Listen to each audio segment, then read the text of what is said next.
Halo, selamat sore teman-teman Rally. Kita berjumpa lagi dengan podcast Rally. Kali ini saya mengundang bintang tamunya bukan dari penyintas, tetapi dari caregiver. Ada Mam siapa ya ini? Silahkan perkenalkan diri. Monggo. Nama saya Ibu Disya Kartika.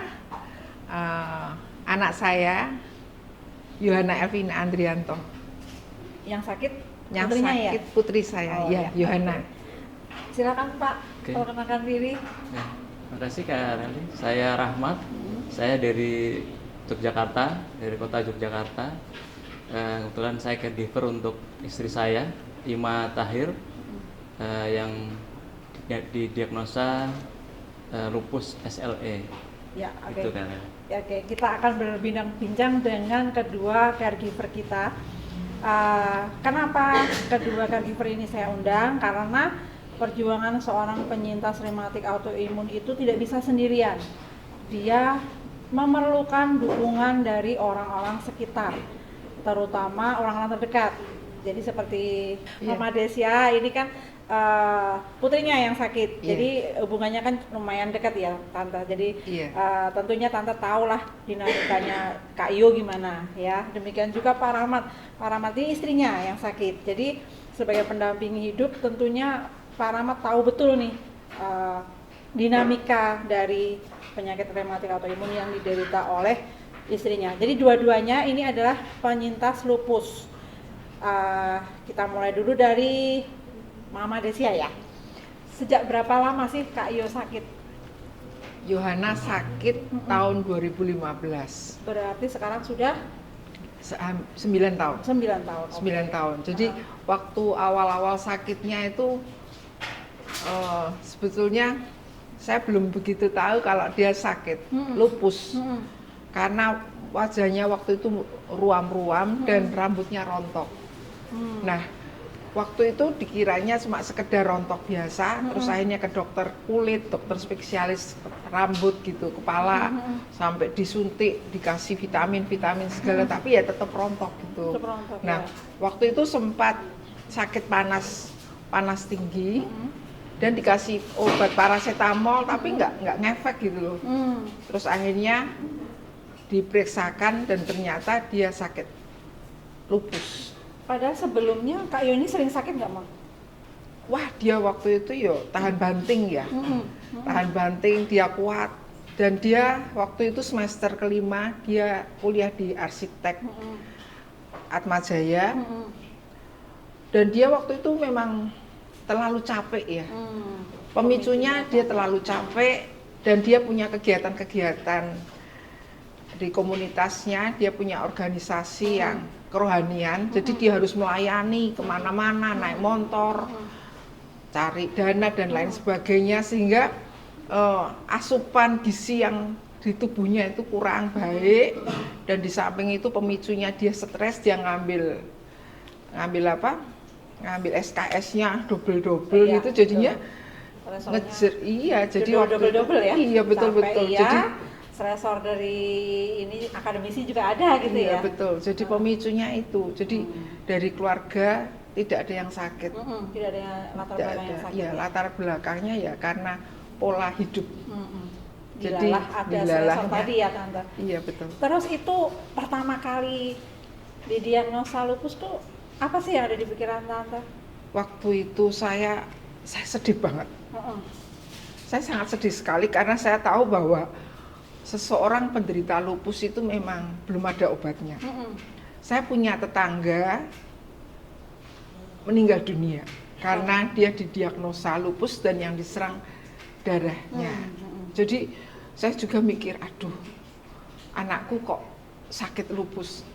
Tapi ketika anak saya didiagnosa itu, saya nggak memperlihatkan kesedihan saya. Saya cuma berusaha untuk memberikan semangat pada dia, meminta pertolongan sama Tuhan supaya Tuhan memberikan kekuatan pada dia. Saya berusaha untuk mendampingi dia.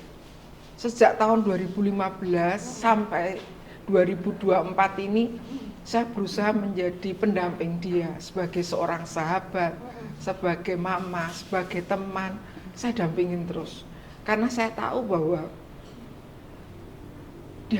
dia butuh dukungan. Ya, betul. Dia butuh teman yang tahu dia. Soalnya kayak papanya, kayak saudara-saudara yang lain anggapannya ketika Mbak Yuli tahu kondisinya Yohana itu seperti apa. Nggak ada orang yang tahu bahwa dia sakit autoimun. Betul, nggak kelihatan soalnya. Nggak kelihatan ya. dia. Dia begitu semangat. Dia luar biasa sekali sehingga dia bisa menyelesaikan kuliahnya. Di tengah-tengah dia mengalami rambut yang rontok hampir habis. Tapi dia tetap tegar, itu loh yang saya luar biasa sekali. Ya. Dia punya semangat hidupnya luar Yohana waktu biasa. tahu didiagnosa sakit tuh apa nih yang terjadi, Mama? Dia nangis kah atau bagaimana? Waktu itu saya nggak lihat ada air mata yang keluar dari matanya. Dia tegar sekali. Dan saya sebagai seorang orang tua tentunya ketika melihat anak saya dengan kondisi yang seperti itu, saya berusaha untuk memberikan semangat pada dia, memberikan dorongan. Bahkan setelah dia kuliah dari kuliahnya Atmajaya, waktu itu dia bisa menyelesaikan skripsinya dengan baik. Kita dampingin terus kok ke kuliahnya, pergi ke dokternya itu saya selalu bersama-sama dengan dia. Jadi saya sebagai mamanya saya tahu bahwa tapi dengan adanya sakit ini ya, itu membuat saya itu yang dulunya cuek, nggak begitu perhatian sama anak-anak karena saya menganggap bahwa anak-anak saya itu sudah mandiri, sudah mapan, tapi dengan adanya dia sakit itu akhirnya gimana ya, kasih saya itu bisa benar-benar saya curahkan dalam hidupnya gitu. Ya, oke. Ya. Jadi Sekarang, saya dampingin dia, saya berusaha supaya dia kuat. Iya. Makasih, ini sharing dari seorang mamah ya, anaknya yang sakit. Sekarang kita dengar dari Pak Rahmat nih. Yang sakit kan istrinya ini, Pak. Mulai kapan nih Kak Ima sakit? Istri saya itu didiagnosa lupus, atau bahasa dokter tegak ya. Iya, Sekarang saya jadi tahu istilah. Sekarang pinter loh Pak Rahmat. Jadi tegak lupus itu tahun 2017 atau akhir 2016. Jadi waktu itu anak kami waktu itu umur sekitar 6 bulan, anak kedua kami. Itu mulai ada perubahan-perubahan di perilaku maupun di kondisi istri. Dan itu sebelumnya bahkan tidak dialami oleh istri saya. Mungkin sama seperti yang tadi diceritakan Ibu Derisha ya. Mbak Yohana begitu kuat, begitu kerja keras ya, punya daya juang tinggi. Saya melihat istrinya juga seperti itu. Dia punya karakter yang kuat. Kebetulan kami waktu itu di perantauan ya. Waktu itu masih tinggal di Papua. Dia tidak mau diam sebagai ibu rumah tangga. Dia juga mencoba berwirausaha, kemudian sambil membesarkan anak kami yang dua, yang pertama, kemudian sampai lahir anak kedua. Mulai muncul perubahan-perubahan seperti dia mudah gampang capek, yang tadinya wah super inilah. Nggak pernah sakit gitu ya? Iya, nggak pernah sakit, aktivitasnya juga lumayan padat. Kebetulan kami punya usaha kecil-kecilan di pasar, dari bolak-balik dari pasar ke rumah, kemudian membesarkan anak kami di rumah. Kemudian ada buka usaha lagi di rumah lagi ya. Jadi ada beberapa usaha-usaha kami yang kami rintis lah waktu itu ya. Karena kami di perantauan, kami rasa kami harus tidak seperti di rumah sendiri ya. Karena kan kami kalau tidak kami sendiri yang berjuang, kami tidak bisa menggantungkan ke orang lain. Itu seperti itu. Jadi saya lihat cukup banyak aktivitasnya, dan waktu itu mulai dia mudah capek, kemudian dilanjutkan sering muncul sariawan. Sariawan sembuh, kemudian muncul lagi, sembuh, muncul lagi. Saya pikir awalnya kan ya mungkin kurang makan sayur atau kurang vitamin C ya itu. Tapi kok setelah di treatment vitamin C berulang lagi, kemudian muncul kerontokan rambut. Oh iya, sama ya kayak Kak Iya. ini Kak Iyo tadi ya. Betul. Kerontokan rambut, kemudian lanjut lagi mulai merasakan nyeri-nyeri di badan. Mulai nyeri ya. Iya, jadi nyeri di badan mungkin dari pergelangan tangan, Iya. yang mungkin dari awal ujung jari ini kayu, tapi terus lama-lama kok Menjalar. ke ruas-ruas jari, terus kemudian di telapak tangan, Iya. sampai di titik di mana hampir seluruh tubuhnya tuh terasa nyeri. Saya waktu itu aduh kasihan sekali, bahkan duduk terasa susah. Iya. Berbaring juga seperti itu, telentang. Jadi aduh, saya harus bagaimana nih kan? Saya juga bukan tenaga kesehatan, Iya. tidak ada pengalaman sebelumnya, dan kami juga di perantauan. Jadi saya coba tetap menyemangati diri, saya coba cari tahu. Waktu itu istri kami sempat opname karena kondisinya memburuk, kemudian opname Di Papua ya. di Papua ya, waktu itu masih di Papua. Kemudian sekitar seminggu 2 minggu akhirnya sembuh. Saya mencoba saya harus mencari pengobatan yang ekstra nih, artinya yang lebih penanganan khusus. Akhirnya saya bawa ke Jawa. Oh iya. Tapi waktu itu Pak, maaf. Iya. Waktu itu di sana sudah tahu kalau didiagnosa lupus? Belum. Oh, belum. Iya. Nah, waktu itu dokternya hanya mengatakan alergi dingin sama rematik kok nggak salah. Oh iya. Iya, itu yang seingat saya itu yang dikatakan dokter itu. Kemudian saya bawa ke Jawa. Di Jawa juga ada di beberapa rumah sakit. Iya. Selama 6 bulan karena saya harus istirahat cukup lama kan, tidak diperkenankan ya. Iya, Saya harus betul. kerja, saya balik. Istri saya Tinggal di sini ya? dengan Tinggal di Jawa orang ya? tua saya. Orang saya dari 6 bulan ada perbaikan. Alhamdulillah akhirnya kembali lagi ke Papua. Iya. Tapi kejadian berulang lagi. Tentunya ya. Sampai waktu itu opname lagi. Iya. Opname lagi, dan ada satu dokter, saya lupa namanya, dia yang sempat membisikkan saya kalau ke Jawa lagi mungkin coba sampaikan ke dokternya untuk diteliti lebih lanjut, kemungkinan ada gejala lupus. Ya sudah ada ini ya, ada di dokternya Itu ya. kurang lebih sekitar 1,5 tahun berjalan. Iya, iya, Dari iya. mulai awal dia mulai ada Dari gejala-gejala itu. Jadi cukup lama. Ketahuannya 1,5 tahun ya. Belum ada itu. Masih Belum tes. keluar gejala Baru ini keluar ya, gejala-gejala. masih dinamikanya. Kemudian satu ketika saya putuskan untuk membawa lagi istri saya ke Jawa. Waktu itu transit via Makassar. Bukan istri saya orang Makassar. Orang Makassar, ya. Makassar, pada waktu transit itu drop lagi. Oh iya. Sehingga harus opname lagi di Makassar. Heeh. Nah, saya cek di rumah sakit di Makassar. Waktu itu saya kebetulan nggak mendampingi karena saya rencananya menyusul ke Makassar, kemudian membawa ke Jogja. Iya. Tetapi waktu itu ketika di Makassar sudah langsung drop, opname, masuk rumah sakit lagi. Di Makassar ternyata sudah bisa anates ya, Oh, anates ya. DNS. Oke, ya. Kemudian di Makassar dilakukan tes, kemudian muncullah keluarlah hasil itu iya. positif lupus. Positif ya. Jadi tegaknya di Makassar ya. Di Makassar. Tapi pengobatannya dibawa ke Jogja nanti. Betul. Ya, Jadi gitu. seluruh hasil lab di Makassar saya jadikan pegangan untuk berobat di Jogja Iya. saja.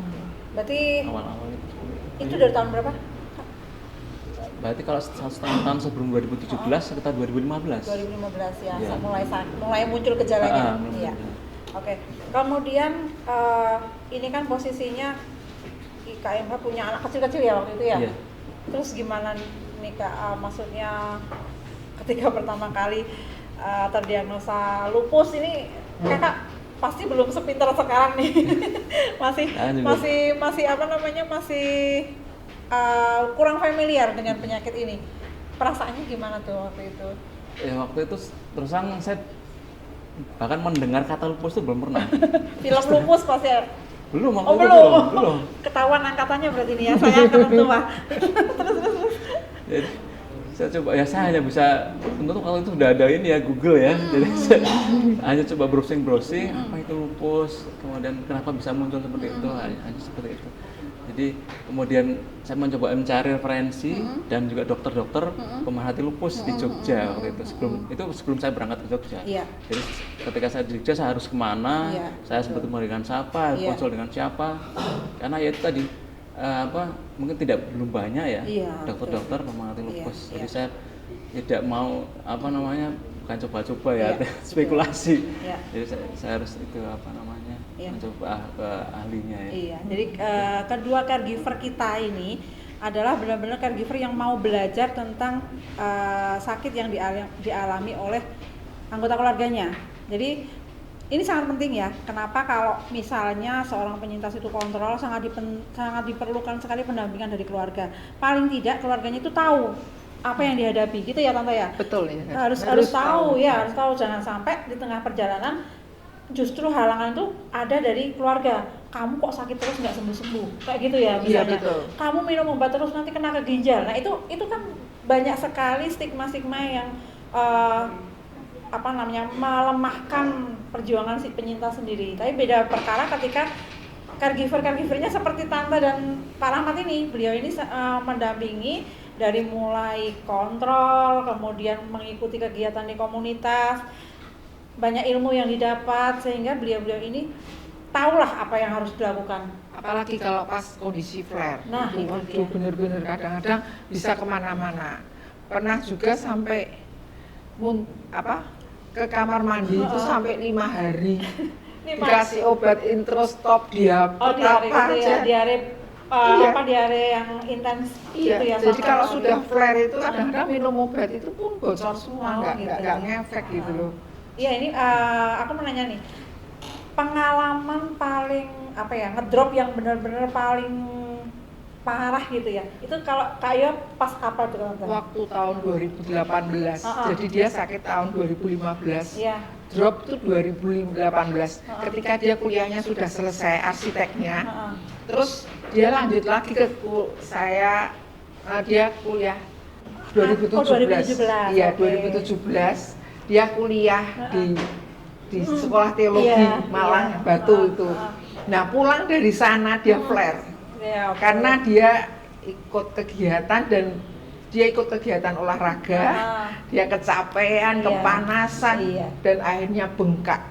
Nah, yang paling berat tubuhnya itu sampai naik 20 kilo. Oh, naik 20 kilo. Bengkak semua, tubuhnya tuh bengkak semua. Waktu itu bener-bener sudah bengkak. Dia sakit ini loh, sakit kulit yang sakit dompo, seperti dompo itu. Herpes juga. Waduh, jadi seluruh tubuhnya itu gimana caranya ngolesin selepnya itu. Jadi kalau kondisi flare itu tuh gampang sakit. Iya, betul. Aduh, bener-bener saya waktu itu saya cumanya tak dampingin terus, sedih tapi tak tahan gitu loh. Dan perawatannya itu hampir 2 tahun itu. Dia harus ini lagi ya? Iya, dia harus kemo siklo itu. Ya pokoknya saya dampingin terus Mbak Yuli. Jadi saya sebagai orang tua saya tahu bahwa support system itu saya nggak mau kehilangan dia. Iya, betul. Berjuangnya bersama nih antara penyintas sama caregivernya harus berjuang. Banyak orang yang lepas. Iya, betul. Banyak yang lepas. Karena dia memang suka sosial ya, punya kegiatan-kegiatan sosial. Dulu juga punya tuh, dia pergi ke Sarjito, terus ke anak-anak kecil, kunjungan yang sakit itu, dikasih metil 1000 mili. Wah, waktu itu dia sampai nangis gitu loh. Banyak yang nggak ketulungan. Iya, ini Kak Yohana ini salah satu dari volunteernya Rally. Jadi beliau ini salah satu pengurus di Rally juga. Jadi kalau teman-teman sering mengikuti kegiatan offline-nya Rally itu sering ketemu sama Kak Yohana karena memang salah satu dari relawan Rally yang cukup aktif setelah bisa sembuh dari flare-nya yang kedua ya Tante ya. Iya, betul. Dan perjuangannya memang sungguh sangat panjang. Sampai sekarang pun Kak Yohana masih tetap berobat rutin ya Tante? Iya, tetap berobat rutin dan minum obat tiap hari. Nah, saya juga berusaha dorong dia untuk untuk lebih dekat sama Tuhan. Iya, itu penting Itu ya. paling penting karena itu. tanpa itu ya namanya manusia banyak godaan kan Mbak ya. Yuli, Banyak sampai lemah. sekolah teologi. Jadi dia ikut kegiatan-kegiatan di gereja, pelayanan-pelayanan di gereja supaya apa? Mendekatkan dirinya tuh sama Tuhan, pasrah, berpengharapan. Iya. Ya itu saya punya strategi-strategi yang seperti itu tuh. Jadi ya kuliahnya memang puji Tuhan selesai, Ya. dia masuk sekolah teologi Iya. supaya dia bisa melayani Iya. Tuhan dan mendekatkan diri sama Tuhan Iya. gitu. Kak Yohana salah satu dari penyintas remaja ya, usia remaja ya, yang dia bisa berdamai dengan kondisinya. Tentunya itu tidak mudah. Kalau teman-teman melihat podcastnya Rally yang edisi pertama itu ada sharing pengalaman dari Kak Yohana. Buat teman-teman yang belum berkunjung nih ke YouTube-nya Rally bisa cek ya. Nanti gimana sih Kak Yohana bercerita tentang kondisinya waktu itu. Oke. Kemudian kalau jambulnya ini ya. Kalau dari Pak Rahmat, kondisi yang pernah paling buruk dialami Kak Ima itu apa waktu yang di Sarjito itu Kak? Iya.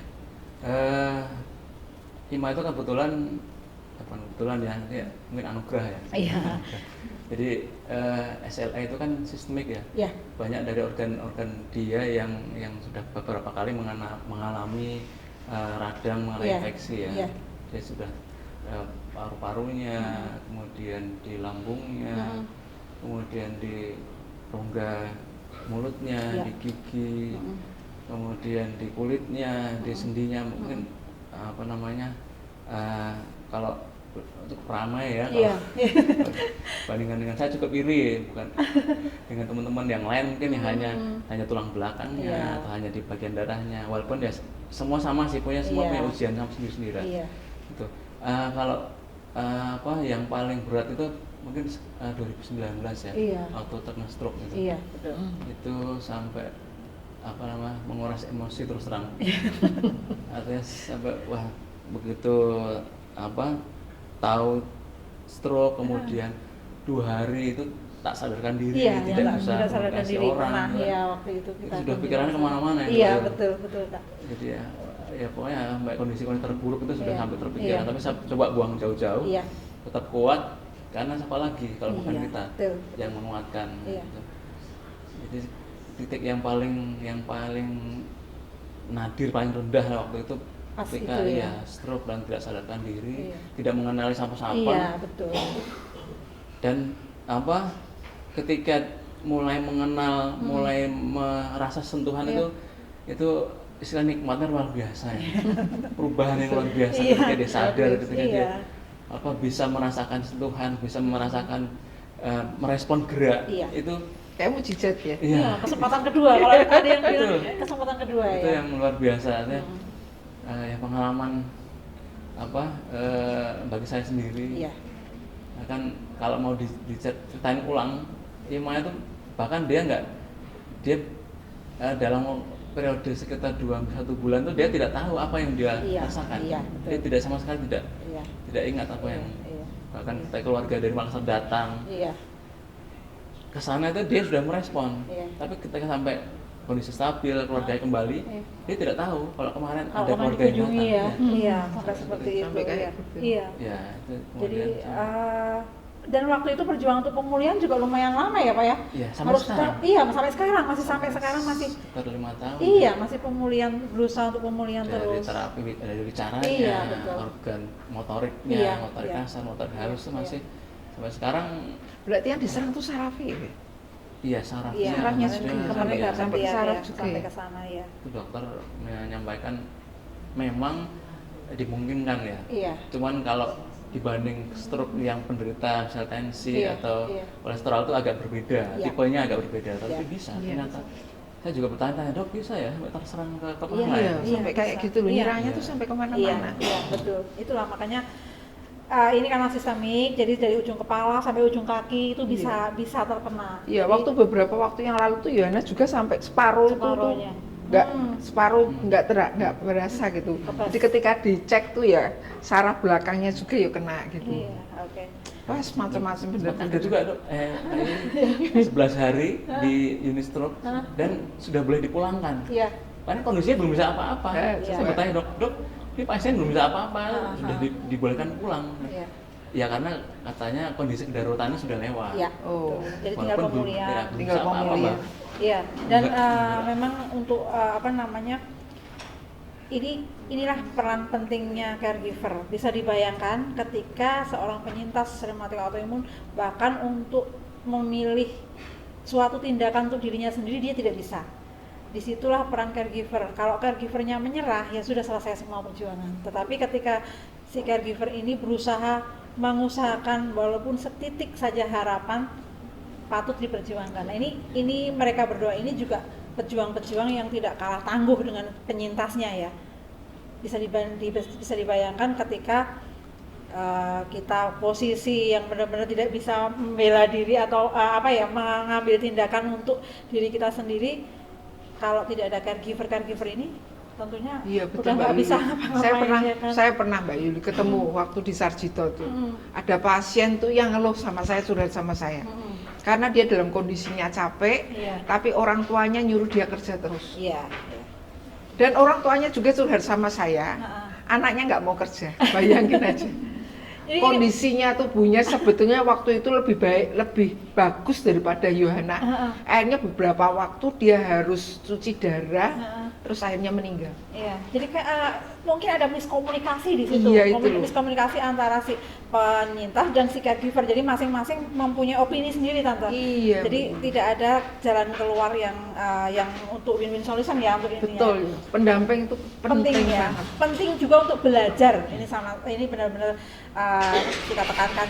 Jangan sampai kalau ketika kita mengadakan seminar atau kita misalnya ada pembelajaran gitu, si caregivernya nggak mau menemani. Nah, nanti akan terjadi miskomunikasi tadi seperti yang Tante bilang. Kita harus memahami bagaimana sih penyintas itu dinamikanya. Kita harus bekerja sama karena ini pengobatan jangka panjang, tidak seperti penyakit lain ya Tante. Betul. Dapat obat sembuh gitu enggak. Betul. Ini pengobatan yang mungkin akan seumur hidup. Tanpa caregiver hebat yang mendampingi kita nggak akan bisa bertahan sekuat apapun itu, gitu ya. Ini ada sedikit Oke, boleh, sedikit. silakan. Ini mungkin sangat penting ya mungkin untuk teman-teman yang lain yang Iya. sama-sama caregiver. Saya nggak menganggap saya sebagai pejuang yang tangguh ya. Mungkin suami-suami di luar sana juga akan berbuat yang sama untuk istrinya ya. Nah, cuman saya belajar gini, saya terus jadi dituntut untuk belajar bagaimana sih menguatkan. Ya. Kadang-kadang tuh kita perlu 1000 strategi untuk bisa menyemangati seseorang penyintas. Iya. Mungkin dengan kata-kata bijak kadang-kadang juga tidak masuk ke dalam. Iya, betul. Jadi perlu ini yang saya terus jadi belajar sih. Kadang-kadang perlu misalnya perbandingan dengan pasien lain yang lebih berat. Iya, betul. Kemudian masa depanmu dengan penyintas sebagai penyintas imun ini tidak berakhir hari ini loh. Kamu masih punya anak-anak yang masa depan panjang, yang betul. harus kamu temani. Iya. Itu kadang-kadang ngefek ini. Iya. Anak-anak, kemudian ya dari sisi keagamaan ya, Iya. kamu masih punya Tuhan Iya. ya, yang selalu hadir, selalu menjaga, selalu ada, bukan cuman keluarga terdekat, Iya. tapi yang penting itu kan jangan sampai kita putus asa, kita diajarkan jangan putus asa, Iya. tetap berpegang teguh pada keimanan, keyakinan itu yang kadang-kadang efektif, sangat efektif. Ya, betul, setuju. Ini saya nanya nih, dari sekian perjuangan ini, teman-teman ini, Mama misalnya, pernah nggak sih si Yohana ini malas minum obat? Pernah nggak, Mama? Yohana selama ini nyadar diri, Oh, dia nyadar. nggak pernah berhenti minum obat. Dia tahu kalau dia harus minum obat. Tapi pernah juga dia berhenti minum obat gara-gara dia sekolah yang harus puasa 3 hari. Ya, oke. Nah, itulah Faktor X penyebabnya yang membuat dia akhirnya Flare ya? flare. Oke, ya. Salah satunya itu. Iya. Dan saya juga pesen sama pendamping Iya. yang punya anak atau kakak atau adik yang punya sakit lupus dan mereka itu belum nikah. Kalau bapak kan sudah punya putra, nggak dituntut macam-macam. Nah, kadang-kadang orang tua menuntut anaknya kudu kawin, ya toh harus nikah dan lain sebagainya. Kasihan sekali loh kalau mereka dituntut untuk nikah. Padahal kan kalau orang nikah tuh kan harus besoknya punya anak, padahal harus lepas obat juga itu. Jadi saya benar-benar nggak akan nuntut dia macam-macam. Saya akan harus dampingin dia bagaimanakah caranya supaya dia benar-benar punya hati yang sukacita lah. Sudah pokoknya seneng gitu loh. Mau kalau pas dia lagi flare ya gimana saya caranya dampingin dia. Kalau dia pas marah-marah dan lain sebagainya, emosian ya saya diem gitu. Betul. Jadi jangan ketika dia marah terus kita ikut-ikutan marah gitu. Waduh kasihan banget. Sudah tahu bener nih ya soalnya Bener-bener apa namanya celah-celahnya ya Tante ya. 9 tahun saya dampingin dia, saya ngerti banget karakternya. Mau flare aja Tante sudah sadar kayak ini Johanna mulai mau flare nih gitu. Kalau capek itu dia wes bubuk tidur. Oke. Kalau Pak Rahmat gimana? Ya. Pernah Kak Iva ini enggak bosen gitu? Wah itu sering Berkali-kali. Karena minum obat itu aja sudah perjuangan sendiri. Iya, betul. Harus minum obat tiap hari itu, misalnya juga, bagi saya pribadi itu wah sangat ini sesuatu sesuatu yang berat ya. Iya betul. Menjaga kontinuitas ya. Betul. Terus caranya gimana kalau pas Kak Iva nggak mau minum obat itu? Nah, itu kadang kalau udah putus asa itu kan, wah aku udah mau berhenti aja karena obat dilempar. Iya. Obat disembunyikan karena kan saya hitung kan. Iya. Sebulan sampai sebegitunya ya. Sampai segitunya ya. Kita kontrol 1 bulan 30 hari. Sip. Kalau masih sisa berarti ada yang kelewat. Karena kan juga nggak bisa kontrol tiap hari. Iya, betul. Karena kalau keinget 2-3 hari berikutnya baru obatnya gimana. Kemarin saya lupa nggak ngontrol. Iya. Gitu. Kalau tipsnya sih ya itu tadi sama kayak tadi, lebih ke menyemangati dulu. Ketika semangatnya udah hadir, sudah datang, pasti dia dengan sendirinya diingatkan motivasinya apa ya. Kalau misalnya mungkin kayak tadi Pak Rahmat, anak-anak, motivasinya adalah anak, berjuanglah untuk anak-anak paling tidak ya Kak ya. Itu akan membuat motivasi yang bagi seorang ibu tuh nggak ada duanya ya kan. Kalau misalnya Kak Yohana mungkin kasih sayang mamanya ya. Masa Kak Yohana mau menyanyiakan mamanya yang sudah 9 tahun mendampingi? Tentunya kan tidak ya. Tahu persis lah kalau kita putus obat resikonya adalah flare. Dan bahkan bisa flare-nya itu jauh lebih berat daripada flare-flare yang sudah gitu ya. Baik.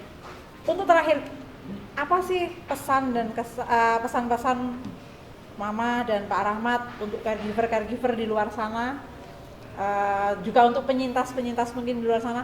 Ini dari tadi kita kan podcastnya ini adalah bicara tentang pendampingan dan sebagainya. Tapi saya percaya sebagai seorang caregiver apalagi dalam jangka panjang adalah titik lemah sebagai seorang caregiver. Pasti ada capek mendampingi, sama-sama posisi emosi sedang tinggi, tapi kita harus ngerem kayak gitu. Ada kan Mah? Gimana? Pernah nggak tuh? Pernah sih. Ketika dia lagi marah bener toh, saya merasa posisi saya nggak salah, tapi memang saya tahu bahwa memang kondisinya dia lagi butuh pendampingan yang baik gitu loh. Saya cuma Tuhan tolong. Tuhan tolong. Saya deketin dia. Saya peluk dia. Saya minta maaf sama dia. Saya bilang, Mama sayang sama kamu nak. Akhirnya hatinya pelan-pelan dia mulai kendor gitu. Dia enggak marah lagi, enggak emosi lagi, tenang gitu. Kadang-kadang kalau dia butuh didengarkan omongannya, saya harus dengarkan benar-benar gitu. Jadi saya mohon pendamping ya, kasih, mau berkorban juga untuk anak-anak, kasihan mereka. Karena kalau kita nggak dampingin dia dengan baik, mereka tuh putus asa loh. ketika mereka didiagnosa sakit dan sakitnya itu tidak ada obatnya, kasihan sekali loh sebetulnya. Mereka butuh kita rangkul dia, kita sayangi dia, lebih daripada kita menyayangi yang lainnya. Kita butuh, benar-benar kita butuh kekuatan dari Tuhan untuk merangkul mereka, untuk anak kita, untuk keluarga kita yang sakit, supaya mereka punya pengharapan. Orang yang sakit lupus itu gampang depresi, gampang putus asa. Dia merasakan nggak ada artinya hidupku cuma bergantung sama orang tua, hidupku bergantung sama suamiku, hidupku cuma bergantung. Taunya aku tuh orang lemah, cuma obat tok. Mereka putus asa loh, jangan main-main loh. Nah, kita sebagai pendampingnya kasih kekuatan, kasih dorongan, kasih semangat. Berikan waktu yang paling banyak untuk mereka, supaya mereka panjang umur, tetap bersama-sama dengan tetap semangat berjuang dalam maksudnya ya. Tetap berjuang. Dari Pak Rahmat mungkin Pak Rahmat sebagai suami ini tentunya kompleks, pasti banyak hal yang kompleks yang terjadi. Satu sisi sebagai seorang caregiver, satu sisi sebagai kepala keluarga yang juga sebagai pencari nafkah ya kakak ya, dan sebagai pemimpin keluarga juga. Bagaimana nih kak? Ya. Yang sering terjadi itu ketika pasien lupus itu kan emosinya ya, tidak terkontrol ya. Mood swing banget. Mood swing ya. Jadi mudah marah, mudah tersinggung, mudah ngambek, mudah itu kadang-kadang kita memosisikan diri kita mencoba mengalah ya. Walaupun kita sebagai kepala keluarga, sebagai laki-laki kadang-kadang nggak perlu malu ya untuk mengalah. Nanti kalau ada kata-kata mengalah untuk menang itu. Iya, betul banget ya. Inilah temanya mengalah untuk menang itu tadi Pak. Iya, jadi kita perlu pelindahan dulu. Iya.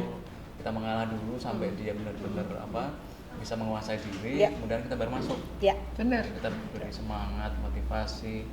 Kemudian mungkin kita tidak boleh berhitung dengan waktu ya. Iya, betul.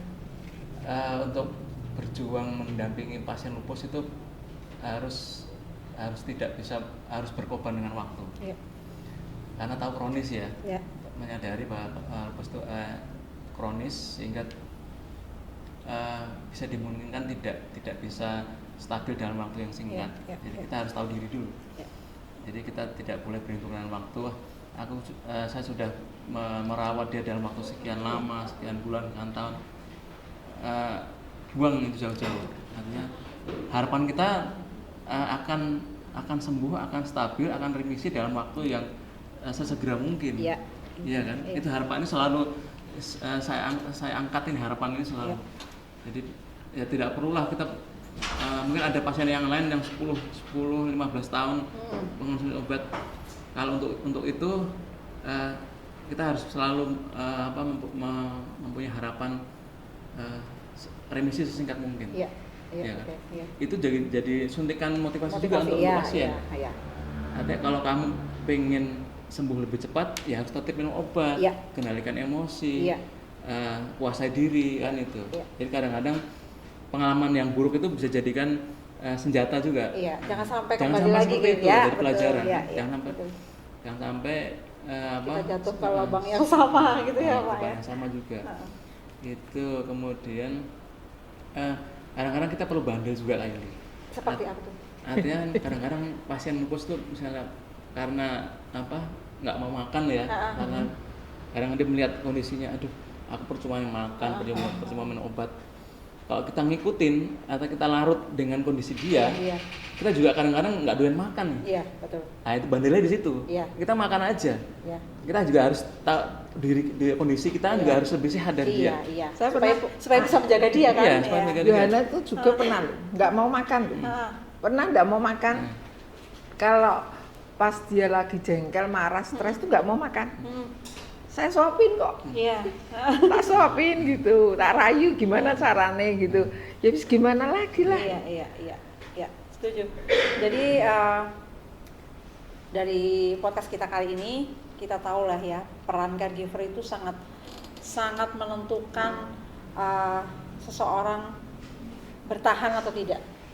Tanpa caregiver hebat di belakang kita, kita akan merasa ngelungkro ya. Bahasa Indonesia apa ya? Merasa putus asa. Iya, putus asa.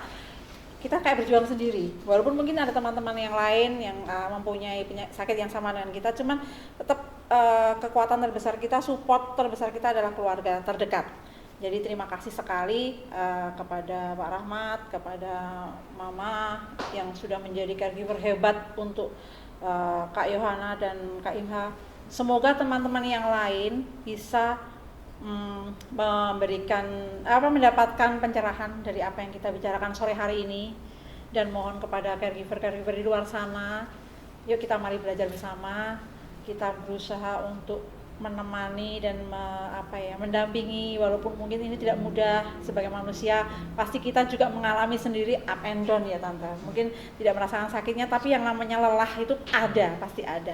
Dan saya setuju sekali dengan kedua narasumber kita sore hari ini. Kasih kepada keluarga kita itulah yang menjadi kekuatan terbesar kita. Setuju ya? Setuju. Oke. Terima kasih sekali sore ini sudah bersama-sama sharing ya. Sehat-sehat terus ya. Amin. Semoga Kak Yohana dan Kak Imha juga selalu sehat, semoga cepat remisi. Kakak berdua diberikan kekuatan untuk terus mendampingi, karena kakak berdualah kekuatan terbesar Kak Yohana dan Kak Imha sebenarnya. Terima kasih sekali. Sampai jumpa di podcast selanjutnya.